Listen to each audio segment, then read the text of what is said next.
رمضان ایک ایسا مہینہ ہے جس میں ایسے چہرے بھی دکھائی دیتے ہیں مسجدوں میں جو پہلے کبھی دکھائی نہیں دیے، اور ان کو دیکھ کر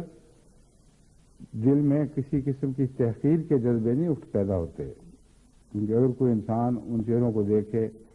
اور تحقیر کی نظر سے کہ اب آ گیا ہے رمضان میں پہلے کہاں تھا، تو میرا یہ دین ایمان ہے کہ اس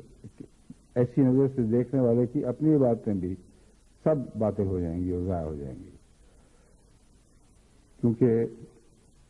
اللہ کے دربار میں اگر کوئی حاضر ہوتا ہے ایک دفعہ بھی حاضر ہوتا ہے، اگر آپ کو اللہ سے محبت ہے تو پیار کی نظر ڈالنی چاہیے اس پر، اور کوشش کرنی چاہیے کہ اس کو اور قریب کریں اور اس کو بتائیں کہ الحمدللہ تمہیں دیکھ کر بہت ہی خوشی ہوتی ہے، تم اٹھے ہو، تکلیف کی ہے، پہلے عادت نہیں تھی، اب آ گئے ہو، بسم اللہ جی آیا نو کہیں اس کو، اور اس کو پیار کے ساتھ سینے سے لگائیں